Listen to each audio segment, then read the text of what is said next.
Welcome, everyone, to the Med Spa Accelerator Podcast, brought to you by Everable Marketing, the go-to resource so you can get the latest hacks and best practices to market and grow a profitable medical aesthetics practice. My name is Maripili, and I am obsessed with all things business, marketing, operations, numbers, and helping you grow and take your med spa to the next level. This is the Med Spa Accelerator Podcast, Season 2. Hi everyone, welcome back to another episode. I'm excited because we're going to be starting a new series on the elements of a perfect consultation. This is a very special secret training that I did for my clients with Emily from Jack's CoolRoom, whom we've been working with since before they opened their practice. If you've been struggling with your sales process, then you're going to want to listen to this whole series because this is the exact process that they implemented to become the #1 provider in their state in less than 3 years. And it'll help you fast track your results. In the first part, we'll discuss the importance of prepping your space to set it up for a successful consultation with a potential patient. Creating a comfortable and welcoming environment is crucial for building trust with your clients and providing them with a positive consultation experience. In this episode, we'll delve into the essential steps you can take to prepare your space, including how to create a relaxing atmosphere, selecting the right decor, and optimizing lighting and temperature. Let's dive in. Hey, Willie, how's it going? Hey, good. How are you? Good. We missed you in our weekly calls. Oh, I've missed being here. Yes, we have a whole new lot of topics for upcoming weeks, which I am really excited about. But this one, I feel like it's going to be so good. I've been having a lot of conversations with potential new clients, just people that are struggling right now to get the revenue to where they want it to be. And so I thought that, kind of having some of the elements of what we want to call the perfect consultation is going to be really helpful for somebody to understand where they're at.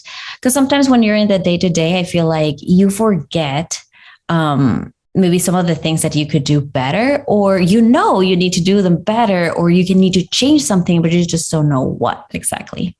Yeah, definitely.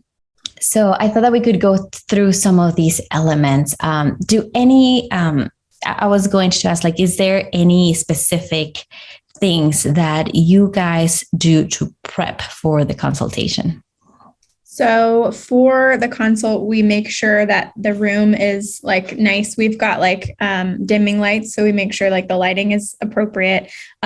Usually we'll put it all the way up at the beginning just so we can kind of see everything. But we make sure if we ask them if they want a coffee or water or anything, and we have that set, we've asked them that ahead of time in a text. So if they do want something, we have it kind of waiting for them. Make sure there's a fresh robe in the room and everything. We also make sure when they walk in the door that there's music playing, and sometimes we'll light a candle or have a diffuser going. So it's just a pleasant overall experience. And we like to kind of get any information we have about them, whether they've told us something through text or, however we had contacted them previously, we like to note that on their chart. So we'll get a clipboard with their consult form, and we'll write their name, the date, and any information that we already know about them, just so we kind of go in knowing, having the knowledge. And then also I think it's important, we have somebody check them in, they sit down, change into the robe. And then it's important to know them by name. We kind of come in and say oh, hey, so-and-so, how's it going? So making sure you know the person. And we like to also when we're going to answer the door, or checking them in, to say, have an idea of who it might be, depending on who's on your schedule. So oh, Mrs. So-and-so, or, their name or whatever. So they don't feel they're just some random person. We make it intentional to know their name, say their name, and introduce ourselves, just to kind of start it off on a pleasant foot. Nice. I feel one of the first things for sure is just the prepping, before you actually start the conversation, knowing hey, these are the steps that I need to take to be able to be fully present. So I love that list that you just went through. One thing that I didn't understand fully was, so you asked them to change into the robe before the actual conversation, or is it throughout? I guess I'll walk that through a little more clearly. So they come in, they get checked in. We'll bring them to the consult room. So the way we have it set up, we don't really like people waiting in the waiting room. I know it's different for every business and how their setup is, but we'd rather them wait in rooms if they can, just so they feel more comfortable. So we usually try to bring them straight to the consult room and just say like, follow me back. And then we show them kind of where it is. We specifically tell them you can have a seat in this gray chair. We've noticed that like if there's multiple chairs in the room, or if we're doing a consult in a treatment room and you don't specify like you can have a seat in this gray chair, a lot of times we'll walk in and they're like lounging in the treatment bed, and really it was just for like setup, just so they could see it, and then we're like, now we got to change the sheets for the next person. But so we specify, because you just in your head, like you take for granted, like, oh, this is how it goes, how it goes, but you have to remember they have no idea, like they've never stepped foot in your practice before. So we make sure to be very specific with like, okay, have a seat here. We're going to bring it. Here's your cup of water. Here's your coffee. Or can I bring it to you if they haven't answered you yet? Would you like something? And then we say, we're going to step out for a second, but I'm going to have you change into this robe. And we have robes on the back of the door. You can dress down to your comfort level, just kind of whatever is not in the way of the area you would like assessed. And then we'll come back in, we're going to chat with you a little bit, and then we're going to do an assessment for your treatment plan. So, and then we step out. So we have our TV on in the background with the videos of the cool sculpting, like the cool journey videos that Allergan's made, and then a couple of our own videos that we've made here. And so they're kind of just like able to sit down, get dressed, and kind of get themselves prepared as well for what's going to happen. And then they know what's happening next. It's not just like, oh, I don't know they don't know what's happening. So if you're really specific about like outlining the appointment for them, I think it makes them feel more comfortable. And then having the videos on helps as well. So we usually step out for a few minutes, get our paperwork that we already have ready, but, and then we kind of come back in, knock on the door, make sure they're ready, come back in and start the consult. That's awesome. And that's really, really helpful, like being very specific about what they should expect. One of the things that happened, like when we traveled to see some of our clients, and we end up taking photos of somebody like getting treated or something like that for like website and stuff, right? And so it had never occurred to me until like later that I should probably tell the model, the person that's going to be here, to how to dress.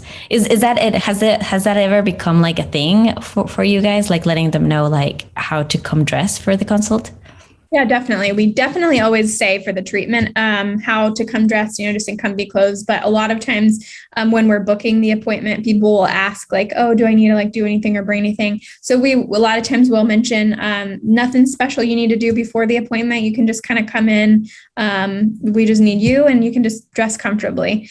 We also, I will note, we make sure to have some disposable shorts and disposable bras in the consult room, because sometimes when we say like, oh, we'll go ahead and have you change into this robe, and we make sure to say it in a way that's like, if you want to wear the robe, you're welcome to, but if you don't want to, that's also fine. If you would rather just lift up and show us during the assessment, that's also okay. But sometimes people are like, oh, I didn't wear any underwear.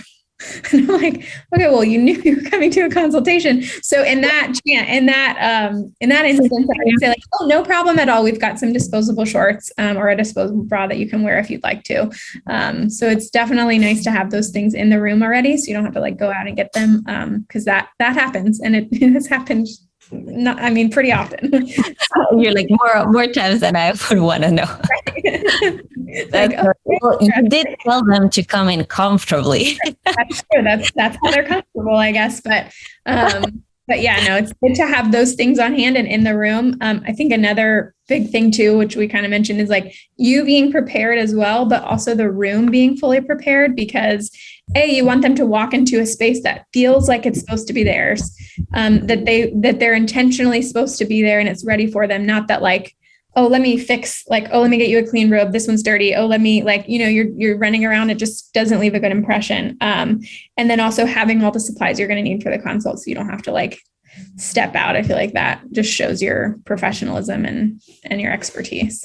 Yes. And going back to, you want to make sure that they feel that this is a place they can trust. So having somebody that, hey, they're super prepared, they know exactly what they're doing, just leaves you that like sense of trust and and that, hey, they know what they're doing, right? I can trust them with my body. Yeah. And a lot of people are nervous too. So I think it helps a lot for them to know exactly what's going to happen. Like in their head, they're like, I don't know if she's going to come in and just expect me to like strip naked, like show her all my areas and stuff. So I think it's important because two will walk in when they're already in the robe and stuff. And sometimes people will just immediately stand up. And you're like, oh, you can go ahead and have a seat. We're just going to chat for a few minutes before we do any sort of assessment, just so that they know what they're supposed to be doing. Nice. Yeah. I've noticed that, part of sales is, like we mentioned before, like you need to be in control of the conversation because, again, they don't know what to expect. So setting those expectations from the beginning is very important for there to be like a good flow, including to like, any objections that they might have, any questions that they might have, you can let them know that there's going to be a space dedicated for answering any questions, how this is going to go. And like you said, like just decrease that level of anxiety that might come with not knowing what this is, or is this like medical? Like, should I just strip completely naked? Like, what should I do? I know. I think we take for granted, like, we know what's happening, so they must know, right? Like, and forget to tell people things that seem obvious. Cause I even remember being like at doctor's appointments, like during pregnancy, and there'd be like 2 different places to sit. And I'm like, well, am I supposed to sit in the chair? You want me on the bed? Like, I don't know where I'm supposed to be. And they probably think it's obvious, but it wasn't obvious to me. And so that really like made us remember, like, okay, they have no idea. Like, you do this every day. Yes. You know how it's supposed to go, but they have literally no idea. So it helps, especially if someone's already feeling nervous about the process, because it's going to be vulnerable and it's going to be them showing areas that they don't love. So I think putting them at ease, knowing like, okay, X, Y, and Z is about to happen, it helps a lot. I also make sure to just like, I narrate what I'm doing. Like when they do come in, I'll say, go ahead and follow me to the consult room. So they know, oh, I'm going in the consult room. Or if we go into the treatment room and to do a consult, I'll say, oh, we're going to do your consultation in the treatment room today. Because sometimes if we bring people in, they're like, wait, I thought this was just a consultation. And I'm like, it is. But just saying those things before they have those questions or concerns helps as well, so that they feel definitely. Awesome. Thank you so much, Emily. It was, as always, a pleasure, and I learned a lot. I'm always learning during these calls. Hey, I love them. I feel like I learned stuff too. Have a good week. You too. Say hi to Marcos. I will. Sounds good.